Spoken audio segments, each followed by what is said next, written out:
Dansan has gone mad. He's digging out a 16 by 16 area with a fish, whilst muttering about super smelters. He's gone mad. I think he's finally cracked. It was the kelp farm that did it, I think. Mad Dansan.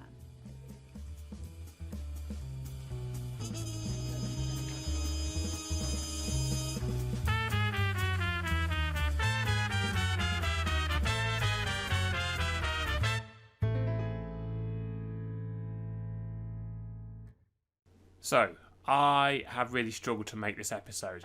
I have recorded so much content and I have edited together and it makes a lousy episode.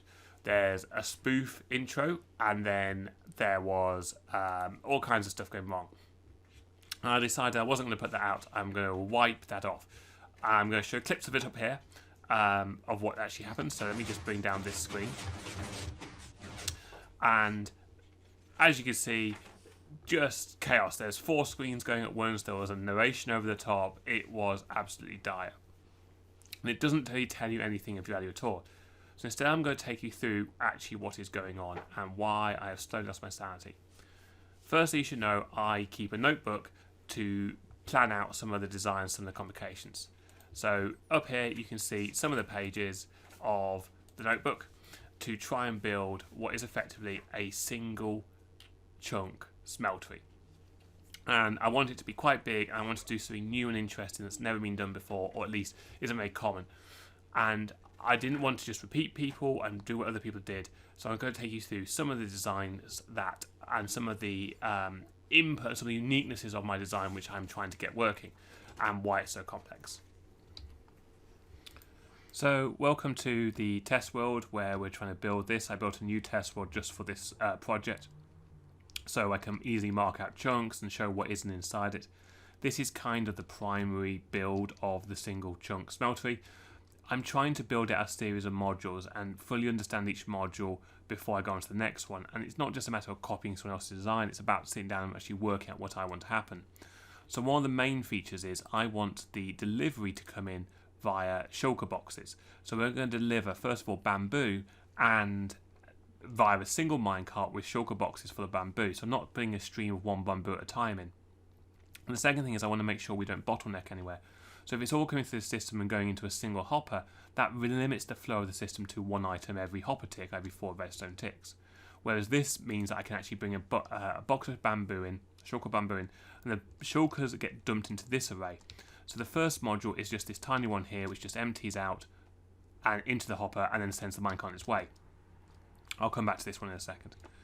This module here in the red, and I've colour coded it so I can easily see what's going on, and so there's no interactions between the modules. So there's a bit of a spacing issue going on.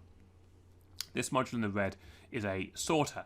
If you have a stack of items, you don't need to build something quite this complicated, but this sorter actually remembers which side it went to last with this little toggle system here. So it means that each item, each shulker that comes in, gets put into either this side or this side respectively. So it means that when I put some shulkers in here, I'll put 2 green and 2 yellows, send it on its way, and you will see, ooh, if I don't fall down, as it comes in, it will then be emptied out nicely. Once it's empty, it gets fired across the system. That cart goes back. What we'll now have is a green and yellow orange there and a green and orange there. And it will always even it out. Even if it only gets one or it doesn't get anything coming in, it won't flip. It's a very nice, stable system. The next system is that these should then actually get transported, and actually the shulkers will then themselves be emptied, so that the actual bamboo in those systems get emptied into streams, and the empty shulkers should come back to this chest. And the idea is that this will pick up the empty shulkers and take the empty shulkers back to the farm, which will be somewhere over there, to be refilled. So we're using one minecart, hopper minecart, and one rail system to take both full shulkers in and empty shulkers back. So what you have over here, just to show the next module that has to be fitted in, this is the shulker emptier and filter. So the idea behind this is that this can be filled with a full shulker, and I don't have a full shulker to hand, but it gets filled, and then once it's empty, it gets pushed in. So this system has both the item you actually care about and the empty shulkers come through. This tiny little bit here detects that when an item is going through this chain, which isn't a stack of 64, it's a bigger item, i.e. a shulker chest, and it allows this module to pull out the shulker chest. So this gets full with empty shulker chest. To demonstrate that, if I just throw some stacks nicely like a dust into this hopper, throw some dust in, then you'll find dust appears here. But if I throw, just throw random things away there.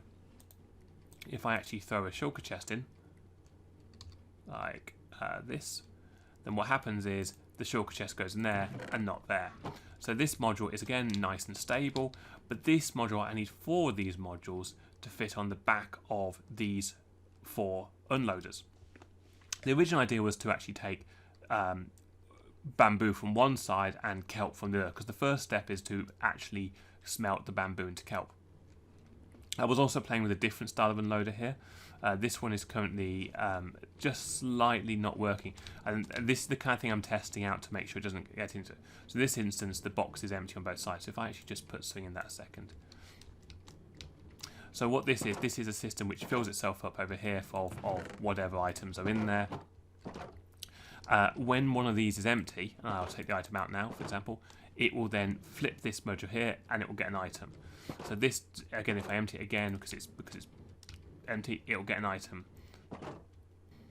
So this is a slightly less stable system than these systems. The next one I'm actually going to build, I'm actually going to move a couple chunks over and build this again. And I'm actually going to go into one divider, one splitter, and feed that into 2 more splitters, so I actually get these streams coming out sideways. These will then go into a water elevator up into the unloaders, and that will allow me to take shulker chests in and put shulker chests into a circle.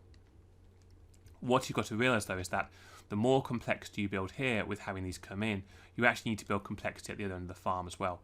And I got to a point about Tuesday or Wednesday and I realised what I should be doing is applying some of my engineering knowledge, and I have this diagram. So this diagram isn't complete, but it's where I am right now, and it sort of shows each module, no matter if that module is 40 or 50 blocks or whether it's just 4 blocks. This takes from a bamboo farm and a kelp farm and turns them into dried kelp, which you then manually turn back into kelp blocks, and then you turn those into whatever the next stage of the furnace. There's a fair amount of work here to do. When you add complexity at one end, when you say I'm only going to take shulker chests in, I'm going to empties back, I actually have the kelp farm split into left and right, which means I can load 2 sets of shulkers at once, which means my throughput of shulker should be faster. There's only so fast you can load a shulker because there's only so many sides to the box. Hoppers only push once every 4 redstone ticks. It also means that you have to have other areas where you're detecting if the box is full and pushing it out, so you need pistons, you need a hopper to actually collect that as well. There's various components you need in the loaders, which means you need to double them up. But that means if you're sending the empty shulkers back, you need to be able to split those empty shulkers correctly, either because there's an item splitter or because there's the rail cart detector, which will detect it's one side or the other. So as you can see here, this system here is now more complicated because we've done something interesting on the other side. As we can go through, you can see we unload the mine carts, we split the shulkers, which should be full shulkers, into 2 unloaders, which will unload the shulkers. They then should be loaded onto mine carts again, hopper mine carts, to be fed into the furnaces. The reason I need to split them like this, and actually I want to split them up into 4 furnaces of 8, is because with bamboo, you can go through bamboo so fast, and actually I want the bamboo to split into 8s, and the kelp can be split into 16s or possibly even 32s. And the reason for that is because the time taken for the hopper minecart to go over all of the furnaces and back is actually slower than the amount of time it takes for it to burn through a single bit of bamboo. And if you haven't finished smelting the item, the actual heat level goes down, so it's actually less efficient. You're actually melting slower than if you had fewer furnaces. So there's this perfect level of the amount of furnaces you want. Then you also need to have a system which unloads the furnaces of the things that you've been smelting. They get put into a buffer. That buffer is there just because I think it'd be good to have a buffer there. And then it goes into shulker loaders. And remember, from the double chest, we can take 2 hoppers out the double chest, so we can load a shulker pretty efficiently. And the shulkers then get pushed into a chest, so you can go to a chest and should be able to pick up a shulker full of items. The bamboo farm, however, on the other hand, back at the start, is a little bit more complicated because there's actually 13 outputs from my bamboo farm. I did that to suck the bamboo efficiently, and I was aiming for 14, or I was aiming for 16 or something, but the bamboo farm was a bit of a funny size. So all that's going to happen is those water streams are going to collect together, and then we're going to do something about that. So that's where we're up to. We have a plan, and we have a beginnings of modules that work, and we've learned a lot of things like fast unloaders, fast loaders, and when you need a fast loader, when you don't need a fast loader, when the fast loader takes up a little more space, it doesn't always make sense to make a fast unloader, and how also the redstone interacts with each other. And here we are back in the studio. At the same time as this, as I say, it's taken 2 weeks to get this far. Please leave some comments if you've got any comments on this, what we're doing, what you're to see.